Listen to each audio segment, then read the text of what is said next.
कुरुक्षेत्र से कांग्रेस सांसद नवीन जिंदल जी सियासत के खिलाड़ी में आज हमारे साथ हैं। कुरुक्षेत्र के ही गांव गूढ़ा में आज वो हमारे साथ हैं और यहाँ चुनाव प्रचार अभियान के दौरान यहाँ लोगों के बीच पहुँचे हुए उनसे बात करेंगे और जानेंगे हैट्रिक को लेकर वो कितने आश्वस्त हैं। स्वागत है आपका डे नाइट न्यूज़ चैनल में। हैट्रिक की कितनी उम्मीदें हैं इस बार, क्योंकि अभी तक कोई हैट्रिक लगा नहीं पाया यहाँ से? मुझे पूरी उम्मीद ही नहीं, मुझे पूरा विश्वास है कि ईश्वर की कृपा से हम जरूर, और ये हैट्रिक मेरी नहीं होगी, ये कुरुक्षेत्र संसदीय क्षेत्र की जनता की ये हैट्रिक होगी। लगता है आपने इतने काम करवाए हैं कुरुक्षेत्र में कि जनता तीसरी बार आपको चुनेगी? जी बिल्कुल, और मैंने अकेले ही नहीं, हमारी पूरी कांग्रेस पार्टी की सरकार है हरियाणा के अंदर। कांग्रेस गठबंधन सरकार थी, यूपीए सरकार केंद्र के अंदर, तो यूपीए सरकार ने भी सैकड़ों फैसले लिए जनता के हित में, किसानों के हित में, शिक्षा के लिए, चिकित्सा के साधनों को बेहतर बनाने के लिए। तो उन सब का फ़ायदा जो है लोगों को पहुंचा है। और हरियाणा के अंदर हमारी अपनी सरकार है और हमारी सरकार ने जनता के हित के लिए बहुत काम किया है। जो पेंशन पहले 300 रुपये थी, उसको बढ़ा करके प्रति व्यक्ति जो भी बुढ़ापा पेंशन है, विकलांग पेंशन है या जो विडो पेंशन है, उसको जो है 1000 रुपये प्रति माह उसको किया गया है।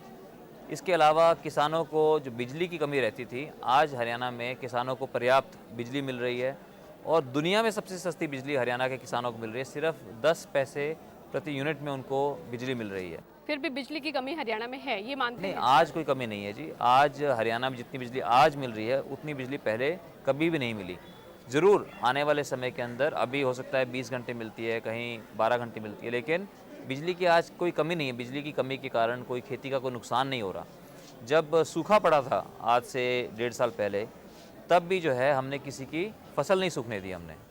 10 साल लगातार सत्ता में रहने के बाद लगता है कि सत्ता विरोधी लहर हो जाती है, असर कर सकती है वो? देखिए, सत्ता विरोधी मैं कहूँगा लहर कोई हरियाणा में नहीं है। हरियाणा में हरियाणा की जनता जो है मजबूती के साथ कांग्रेस के साथ खड़ी है और हरियाणा के लोग मजबूत होते हैं। किसी हवा में या लहर में कोई बहने वाले नहीं हैं। वो अपना खुद का सोचकर वो निर्णय लेते हैं। उन्होंने 2004 में सही निर्णय लिया था, फिर 2009 में भी उन्होंने सही निर्णय लिया और कांग्रेस पार्टी का साथ दिया। मुझे पूरा विश्वास है कि कांग्रेस पार्टी का 2014 में भी हरियाणा की जनता कांग्रेस पार्टी का ही साथ देगी। हरियाणा की बात कर रहे हैं, केंद्र में क्या स्थिति देखते हैं? क्योंकि यूपीए सरकार पर भ्रष्टाचार, महंगाई, बेरोजगारी बढ़ी है। लगता है कि अब जो जनता है उसका विश्वास कम हुआ है। देखिए, जितने भी भ्रष्टाचार के मामले सामने आए हैं, उसके अंदर जो है जो जनता को जो अधिकार दिया, राइट टू इन्फॉर्मेशन, सूचना का अधिकार, वो हमारी सरकार ने दिया। उससे जो है मैं समझता हूँ कि कामों के अंदर बहुत ज़्यादा पारदर्शिता पहले के मुकाबले आई है।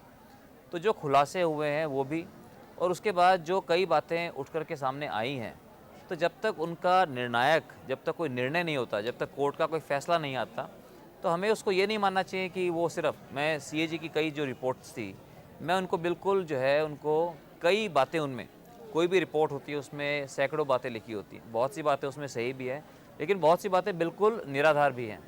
तो इसलिए ये हर विषय के ऊपर जो है फिर लंबा सब्जेक्ट हो जाएगा।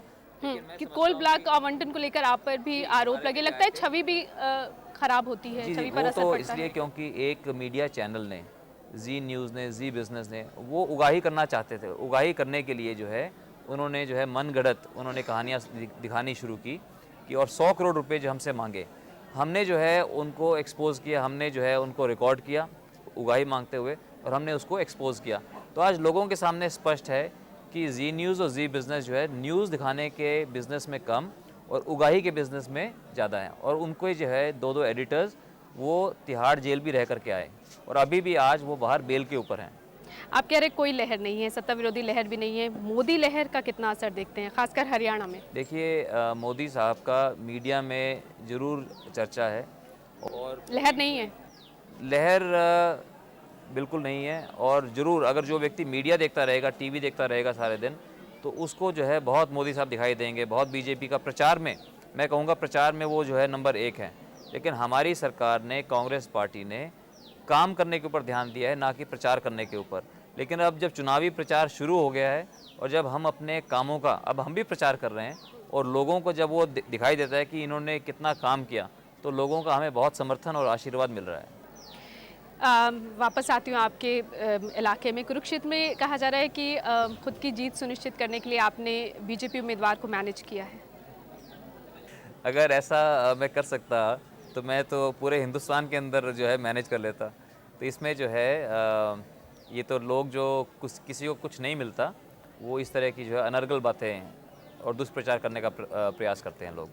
यहाँ आपके मुकाबले किससे आपका मुकाबला होने वाला है? बलविंदर कौर से, राजकुमार सैनी से या बलबीर सैनी से? देखिए वो तो समय बताएगा, लेकिन जो मुझे लोग बताते हैं वो बोलते हैं उनका मुकाबला जो है उनका आपस में रह जाएगा और कांग्रेस पार्टी जो है इन सभी से बहुत आगे रहेगी। आम आदमी पार्टी पहली बार हरियाणा में चुनाव लड़ रही है। बलविंदर कौर हैं, यहाँ से भारतीय किसान यूनियन के अध्यक्ष हैं गुरनाम सिंह चढ़ूनी, उनकी पत्नी है। लगता है कि किसान वोट उस तरफ जा सकते हैं? देखिए बलविंदर कौर जी को कभी मैं मिला नहीं हूँ। मैं उनके बारे में मैं समझता हूँ कि कोई भी उनके बारे में ज़्यादा जानता नहीं है और ये समय बताएगा कि उनको कितने वोट मिलते हैं। उनका हक बनता है लड़ने का जैसे बाकी सब उम्मीदवार हैं। तो I wish her all the best. बाकी जगह कैसे आप देखते हैं, आम आदमी पार्टी का कुछ असर रहेगा? हरियाणा में तो कोई असर नहीं है। हरियाणा के लोग बहुत समझदार हैं। उन्होंने दिल्ली के लोगों ने जो गलतियां की उससे हरियाणा के लोगों ने भी सबक लिया है। हरियाणा के लोग जो है मजबूती के साथ कांग्रेस पार्टी के साथ हैं। पर वो ये कह रहे हैं, आम आदमी पार्टी कह रही है कि हम हरियाणा में आए हैं और भ्रष्टाचार, वंशवाद, जातिवाद की, इलाकावाद की सियासत से हम मुक्त कराएंगे हरियाणा को। पहले देखते हैं कि वो क्या करते हैं। दिल्ली में उनको जो जिम्मेदारी दी थी वो तो 50 दिन भी उन्होंने पूरी नहीं की और एक बहाना मिला उनको जन लोकपाल का, उसी पे छोड़ छाड़ करके चले गए। अगर आपकी सरकार है, मुख्यमंत्री हो आप तो हज़ारों चीज़ें कर सकते हैं लोगों के हित के लिए। तो उन्होंने सिर्फ जो है झूठे वायदे करके, लोगों को लुभावने वायदे करके लोगों का वोट लिया और उसके बाद जो है काम छोड़ करके भाग गए। मैं इसको सबसे बड़ा भ्रष्टाचार मानता हूँ कि उन्होंने लोगों को बहुत बड़ा धोखा दिया। यहाँ हरियाणा कांग्रेस में गुटबाजी है, मानते हैं आप? देखिए किसी भी बड़े परिवार में भी वैचारिक मतभेद हो सकते हैं और गुटबाजी जो है, जो ग्रुपिज़म होता है, तो राजनीति खुद ही एक ग्रुप है। एक कांग्रेस पार्टी का ग्रुप है, अलग अलग दलों के ग्रुप होते हैं। तो दलों के अंदर भी हो सकता है किसी की घनिष्ठता किसी से हो, किसी की घनिष्ठता किसी, आपकी ऑर्गेनाइजेशन में भी डे नाइट टीवी के ऊपर भी अलग अलग हो सकता है ग्रुप हो। तो ग्रुप डायनामिक्स तो हमेशा चलती है, एक फैक्ट ऑफ लाइफ है, ये जीवन का सत्य है। लेकिन अब जब हम चुनावों की बात करें तो पूरी की पूरी कांग्रेस पार्टी एकजुट होकर अपने सभी उम्मीदवारों को जिताने में लगी हुई है और मुझे पूरा विश्वास है जिस तरह से हमारा बहुत अच्छा प्रदर्शन हुआ था 2004 में से 10 में से 9 सीटें कांग्रेस पार्टी को मिली थी, 2009 में भी 10 में से 9 सीटें कांग्रेस पार्टी को मिली थी। इस बार भी कांग्रेस पार्टी का प्रदर्शन बहुत अच्छा रहे। कितनी सीटें निकाल पाएंगे? देखिए मैं ये कह सकता हूँ दावे के साथ, बाकी अन्य किसी भी दल से कांग्रेस पार्टी की सीटें अधिक होगी। फिर भी लगता है कि पहले के मुकाबले हालत पतली हुई है कांग्रेस की हरियाणा में भी। देखिए अब अगर मीडिया को हम देखते रहे हैं तो ज़रूर जो है हमें भी लगता है ऐसा, लेकिन जब हम ग्राउंड पे जाते हैं, जब हम लोगों से मिलते हैं तो लोग जो है उसी तरह से कांग्रेस पार्टी के साथ खड़े हैं और मैं समझता हूँ कि पहले जैसे ही लोग हमें आशीर्वाद अपना देंगे। बीजेपी हजका का गठबंधन है, फिर इनेलो भी है, एक महागठबंधन की भी बात वो करते हैं कि मिलकर कांग्रेस को हराना है। तो लगता है कि अगर ये मिल जाते हैं तो फिर नुकसान हो सकता है कांग्रेस को। देखिए सत्ता हथियाने के लिए तो ये सभी हथकंडे जो है अपना सकते हैं, लेकिन अभी हमने देखा कि किस तरह से बीजेपी और हजका में किस तरह के ड्रामे चलते रहे और जो बीजेपी के पास भी आधे से ज़्यादा कैंडिडेट जो हैं उन्होंने कांग्रेस पार्टी से उधार लेकर के जो है उनको चुनाव लड़ा रहे हैं। तो जिस पार्टी के पास नेता ही नहीं हो चुनाव लड़ने के लिए, वो दूसरी पार्टी से नेता जो है ले करके और चुनाव उनको लड़ा रहे हैं। आप ही के पार्टी के नेता जा रहे हैं, क्यों जा रहे हैं? आपको छोड़ के क्यों जा रहे हैं? छोड़ के इसलिए जा रहे हैं क्योंकि पुराना साथ, सालों पुराना साथ, और अब वो उनके अलग अलग उनके कारण रहे होंगे। हर एक व्यक्ति के अलग अलग कारण है, वो आप उनसे पूछ सकती हैं उन्होंने क्यों छोड़ा।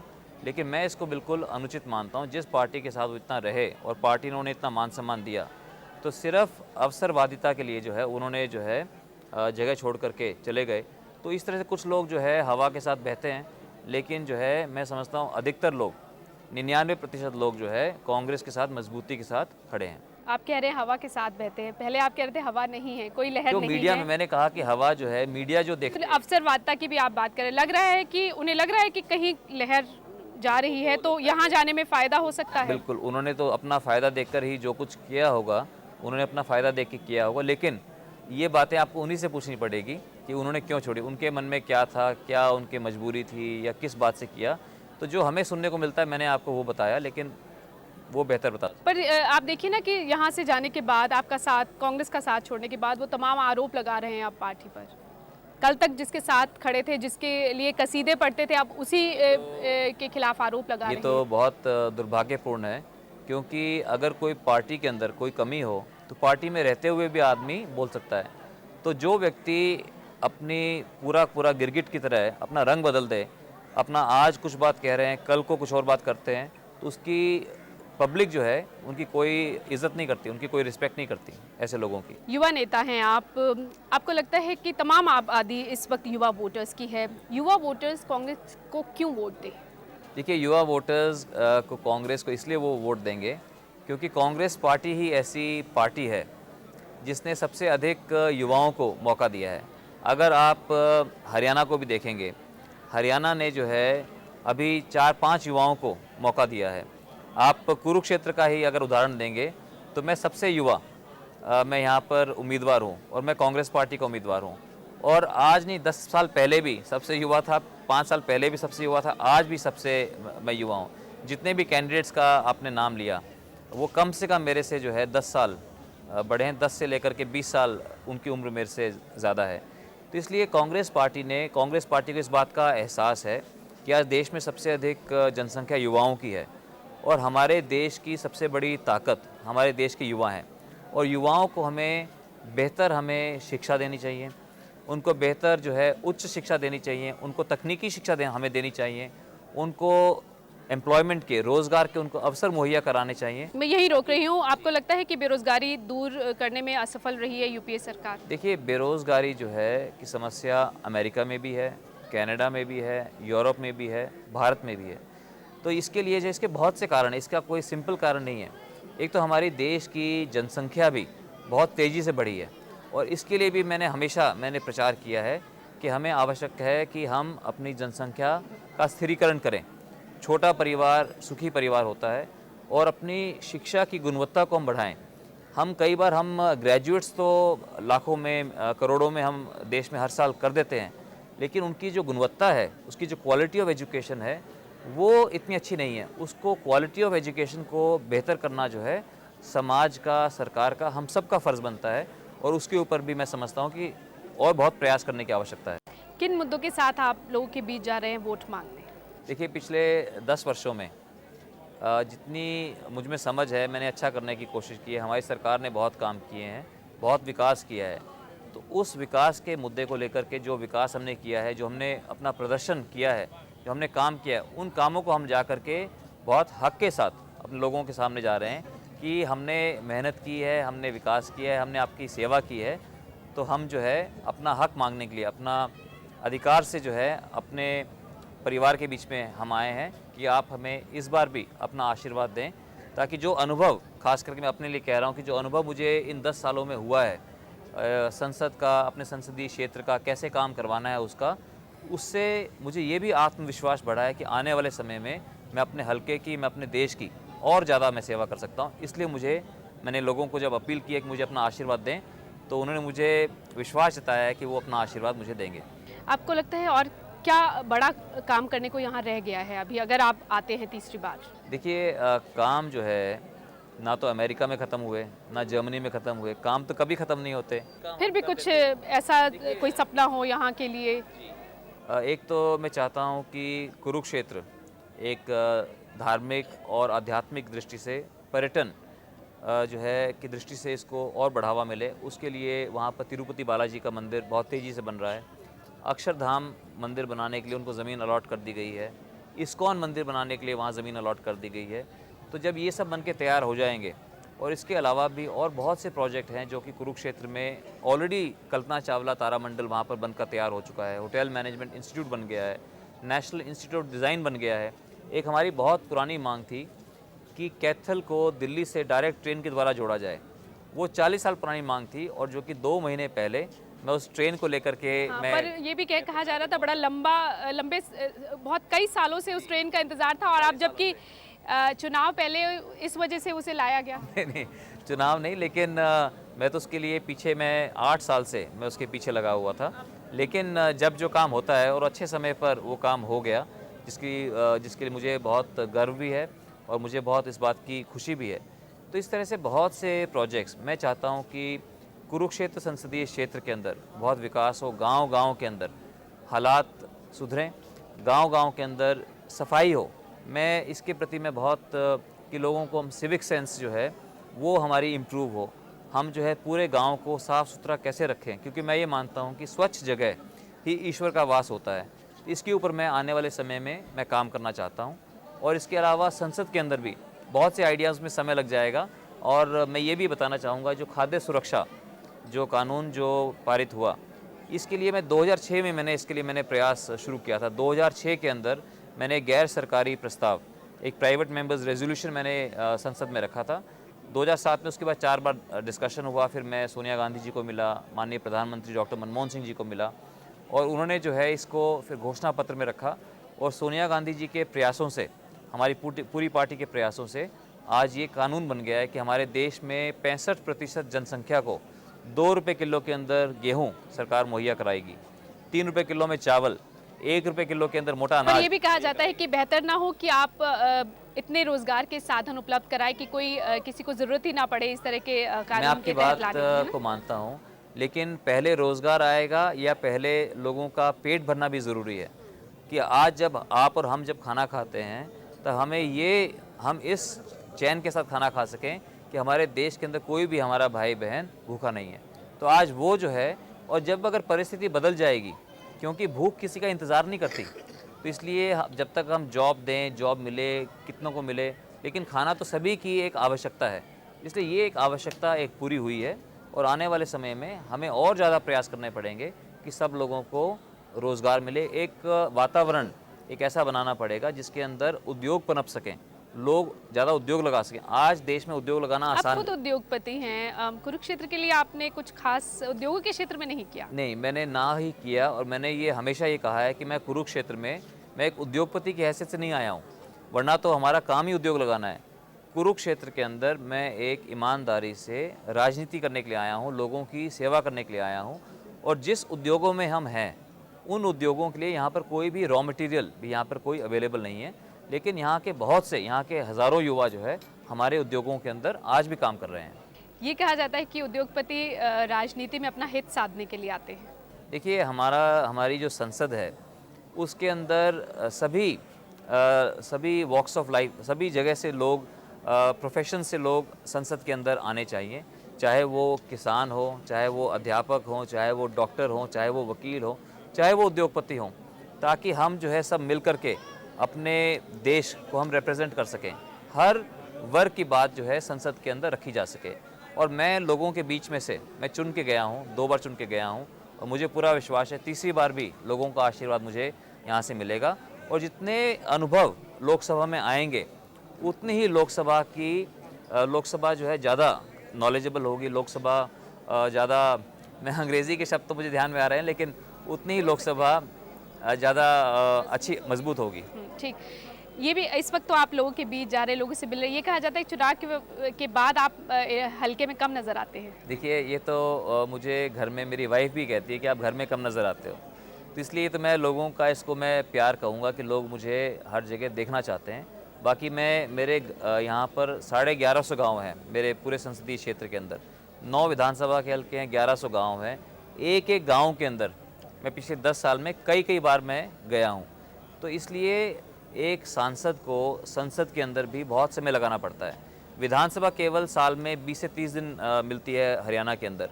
संसद में जो है 125 से 150 दिन संसद में संसदीय समितियों के अंदर समय लगाना पड़ता है, उसके लिए अध्ययन करना पड़ता है।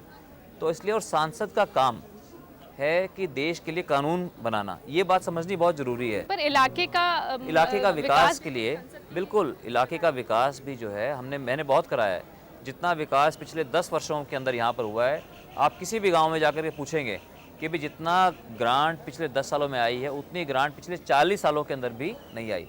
तो बहुत काम हरियाणा के अंदर गांव-गांव के अंदर हुआ है। तो हमने बहुत काम भी किया है और संसद के अंदर भी मैंने बढ़ चढ़ करके हिस्सा लिया है। इसके अलावा भी हमने सुना आप समाज सेवा में भी काफ़ी दिलचस्पी जी, रखते अपनी हैं। तरफ से जो भी सरकारी ग्रांट आती है उसको लगाने के अलावा मैंने कोशिश की है कि जगह जगह मेडिकल वैन्स भिजवा कर दवाइयाँ बंटवाने का काम, कहीं पर आँखों के कैंप, पिछले 9 सालों के अंदर लगभग 7 लाख लोगों का आँखों का इलाज हुआ है, 2.5 लाख लोगों को चश्मे दिए गए हैं, 90,000 से ज़्यादा आँखों के ऑपरेशन हुए हैं।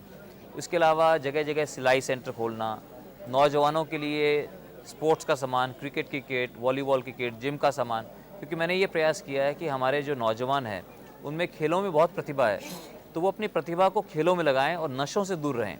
हम ये भी जानते हैं कि कई जगह जो है युवा नशों की तरफ आकर्षित होते हैं, लेकिन अगर खेल में रहेंगे तो खेल जो है उनको नशों से दूर रखेगा। तो मैंने प्रयास किया है, जितनी मुझे समझ है पिछले 10 सालों में, कि मैं लोगों के लिए मैं अच्छा करके दिखाऊं। नवीन जिंदल जी का सियासत में अगला मुकाम क्या होगा? अगला मुकाम अभी तो पहले ये चुनाव जीतना है। सांसद बनने से आगे अब क्या? सांसद मैं अपने देश की सेवा करना चाहता हूँ, मैं अपने सपनों का भारत बनाना चाहता हूँ और संसद के अंदर जो जो महत्वपूर्ण मुद्दे हैं उनको उठाकर, और बाकी संसद भी और संसद के बाहर भी जो मेरे लिए इम्पोर्टेंट है, जो मैं समझता हूँ देश के लिए इम्पोर्टेंट है, मैं उन मुद्दों को हमेशा उठाता रहूँगा। और जो भी अपनी एक देश के नागरिक के प्रति मेरी जो जिम्मेदारी बनती है, मैं अपनी जिम्मेदारी को निभाता रहूँगा। आखिरी सवाल, कुरुक्षेत्र की जनता नवीन जिंदल को वोट क्यों दे? कुरुक्षेत्र की जनता को नवीन जिंदल को वोट तभी देना चाहिए जब उनको लगे कि जो बाकी उम्मीदवार हैं उन उम्मीदवारों से नवीन जिंदल बेहतर है। कांग्रेस पार्टी जिसने देश की इतनी सेवा की है, देश को आज़ादी दिलाने से लेकर, जिस पार्टी का इतना बलिदानी का, कुर्बानियों का इतिहास रहा है, और अभी भी पिछले 10 वर्षों में हमने लोगों की बहुत सेवा की है। अगर बाकी पार्टियों के मुकाबले में अगर हमने लोगों की सेवा अधिक की है, ज़्यादा की है, तभी जो है लोगों को नवीन जिंदल को, कांग्रेस पार्टी को वोट देना चाहिए। मुझे पूरा विश्वास है कि जिस तरह से हमने सेवा लोगों की है, लोगों का आशीर्वाद, लोगों के वोट हमें अवश्य मिलेंगे। शुक्रिया हमारे साथ इस पूरी बातचीत के लिए। खबरों की दुनिया में आइए, हमारे साथ कहीं भी और कभी भी जुड़िए। हम मिलेंगे फेसबुक पर, हम दिखेंगे यूट्यूब पर, हमें फॉलो कीजिए ट्विटर पर। खबरों के साथ बने रहिए रात दिन।